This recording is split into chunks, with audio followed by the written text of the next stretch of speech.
الشخصيات السامة ما بتدخلش حياة أي حد، هي بتختار. ولو بتتكرر في حياتك يبقى فيك صفات هما شايفينها فرصة. لو ما أخدتش بالك التمن بيكون غالي قوي، وأوله راحتك.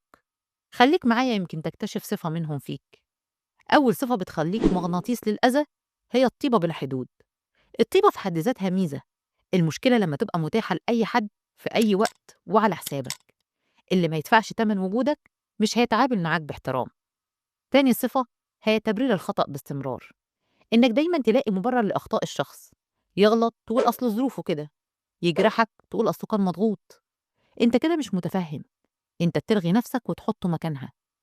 تالت صفة تلوم نفسك على أي غلط. أول ما المشكلة تحصل تقول أكيد أنا السبب، حتى لو الغلط مش عليك. شايف إن أنت كنت الشرارة الأولى لأي حريق يحصل في العلاقة. الشخص السام يحب كده، لأنك بتحاسب نفسك بدل ما تحاسبه.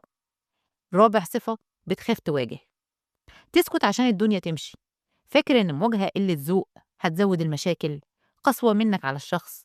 السكوت مش دايما سلام، أحيانا السكوت كارت أخضر منك بالأذى بقية حياتك. خامس صفة نادرا لما تطلب، بتتحمل، بتيجي على نفسك، بتتعب وتقول مش عايزة أتقل على حد. اتعودت تدي أكتر بكتير ما تاخد، بس الحقيقة اللي عمره ما بيطلب دايما الناس بتيجي عليه بزيادة. الصفة السادسة بتحول الألم لصمت. لما تتوجع ما تحكيش، تسكت وتكمل. للأسف الصمت الطويل مش نضج، أحيانا ده دفن لنفسك وإعلان إنها مش موجودة. الصفة السابعة بتصدق الكلام وبتدي فرص زيادة، بتستنى إن اللي قدامك يتغير، بس الواقع الأفعال ما بتغلطش، اللي بيغلط تفسيرنا إحنا ليها. تامن صفة ربط قيمتك بالعطاء. في شخص عشان يحس بقيمته يدي كتير وكأن وجوده لازم يكون ليه مقابل، يدي أضعاف ما ياخد. ده إذا أخد. العطاء الغير محدود ده بيطمع الشخص المؤذي فيك. اعرف إن قيمتك مش في اللي أنت بتقدمه، قيمتك في إن أنت موجود أساسا.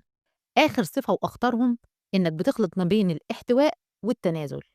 فاكر لما تعدي إهانة وتسكت، أنت كده بتحتوي الموقف، لكن ده بيتفهم تنازل منك صريح في حقك. لو الصفات دي وجعتك أو ضايقتك، مش معناها إن أنت ضعيف، معناها إن أنت محتاج تحط حدود لصفات جميلة في ناس بتستغلها ومش بتقدرها. الصفات دي اتكونت لأنك اتعلمت بدري قوي إنك عشان تتحب لازم تتحمل، لازم تفهم، تسكت.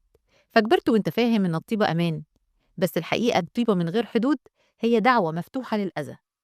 علاجها مش إن أنت تبقى قاسي، لكن تبقى واضح. قول لأ بس من غير شرح طويل.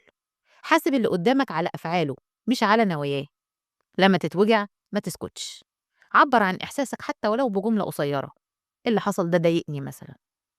الحدود مش بتبعد الناس الكويسة، الحدود بتكشفهم. حط الحقيقة دي قدامك، مش كل الناس اللي خرجت من حياتك كانت خسارة، في ناس خروجهم من حياتك نجاة. دمتم في رعاية الله.